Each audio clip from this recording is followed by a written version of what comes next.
that I was suing him like I wanted money out of this. There's no money to be had out of this. Nobody goes and makes up these stories and puts themselves in this position of talking about sexual like abuse without, no, it's just like, it was so uncomfortable. Like, it's so horrible. So it's like to then have like death threats and like people just constantly, harassing me. And that was hard. So that was like, I had to get through that. That was traumatizing. That was like really bad.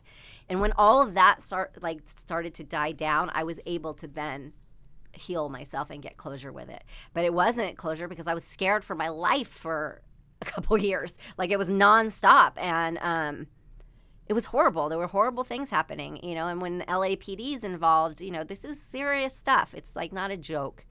And so all of that was, trauma on top of trauma. And then he hires a crisis manager. So it's like the abuser continuing to abuse and, drag me through the mud and lie and make up things and edit videos together to make it look like I'm saying something I'm not. And, just constantly slamming me, looking into everything about my life and trying to, and LAPD told me that he had 2 private investigator people following me at all times for me to slip up in any way doing anything. And it was like, good luck. I'm pretty boring. Right. I live a pretty normal, like, mom life. I'm not out, like, doing anything crazy. So, I'm sure those PIs fell asleep a lot. So, just that was a lot of trauma on top of trauma. And it was horrible. And then I was able to really, like, get peace. And you had death threats, what, because political people, or was it like an actor that is beloved by someone? I think it's a bit of both, right? Nobody wants to believe that the person they had hanging on their wall. You don't know how many messages I got, like, you should be so lucky. Like, what are you complaining about? Well, what am I complaining about? Like, you are older than, like, it's a different generation. I was not a fan of his going into Charles in Charge. Like, it was a different generation. Like, That wasn't, I loved Happy Days, but it wasn't for him. And there was no, like, I went into this having a crush on this actor. It wasn't like that. And I was groomed, and that whole thing, that is very real, and that happens. And so, there was a lot of women, it's really disturbing, saying, like, you should be so lucky, lucky you, shut up, But the death threats, a woman tried to have me arrested for sexual assault. And when the police realized that I had never met this woman or been in a room with this woman or even in the same state at the same time with this woman, they called me and they said, you really need to be careful. Like, there's some crazy stuff going on. So, wow. Like, that's big, like, on a big level. Yeah. That. Like, I didn't realize there was death threats and stuff. Yeah. Crazy. Wow. Crazy stuff. Well, I took my daughter and we left. I went and lived with my stepbrother for quite a while.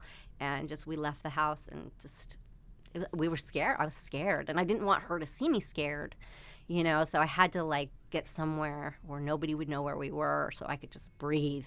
Wow. Yeah. But now it's past you. Yeah. Now I've been hit with so many insults and so many threats that I'm like, bring it on. What else? Totally. Call me whatever you want to call me. I just never been called nasty names before, so it was all very new and like, whoa. And now, like, people on the right side of history know what's true, and people on the wrong side are still defending him. And it is what it is. Yes. It is what it is. It's a whole...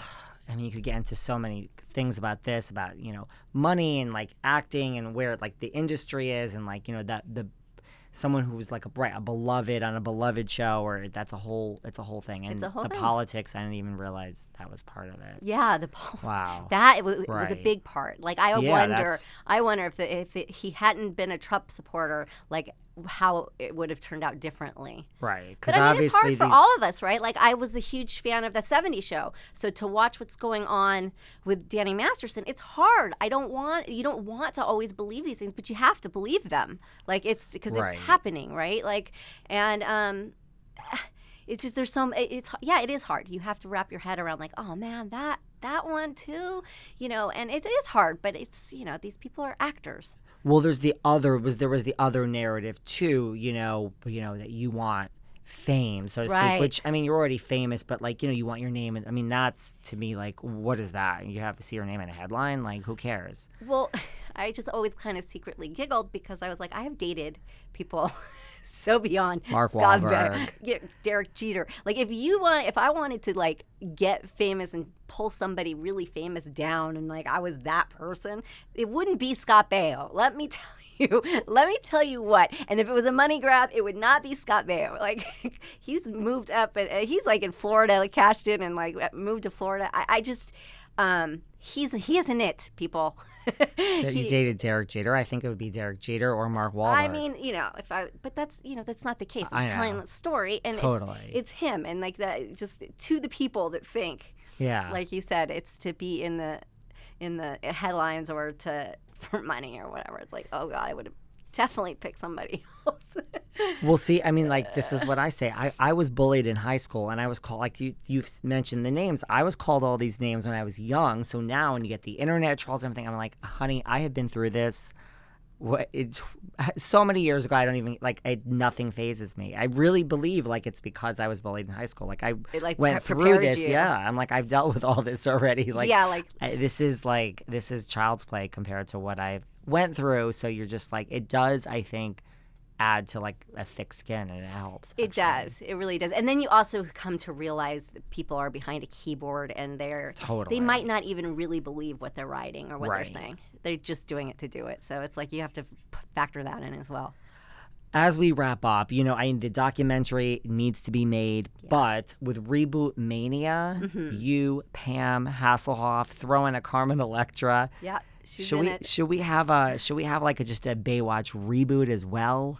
I feel like there's talks about it. There are talks. Yeah, there are talks about it. I'm not involved with it, and I haven't really heard anything. I know that one is being shopped. So, you know, crazier things have happened. Maybe they could ask some of the OGs to. I wonder, in it, you know, or is it like, no, we start over with new, fresh faces? I mean, I don't know. Are there any young actresses that's come to the top of your mind? Maybe Margot Robbie? Oh, I mean, exactly, right? Margot Robbie, she would be ideal. To pass the torch to. Yeah, but I don't know that she would want to take that on. But, you know, crazier things have happened, like I said. Crazier things have happened.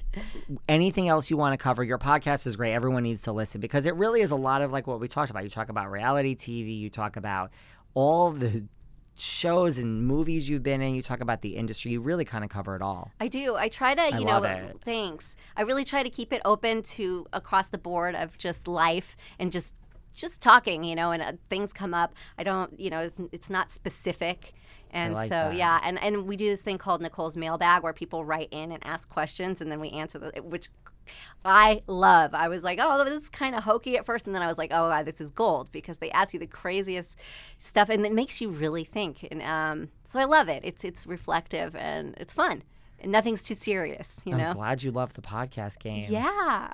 I love it. People need to listen. Tell everyone where they can find it, and we're going to keep our fingers crossed for the documentary as well. You can anywhere you podcast, and of course we have perfectlytwistedpodcast.com, which you can then YouTube because it's also filmed, so it's video and for your viewing and listening pleasure. So anywhere. I love that, and I'll share the link when this episode comes out. Thank you. So thank you for. Sorry to keep you for so long, That's but okay. we had so much to get to. Yes, I'm so happy to have been on and honored. And thank you for coming in.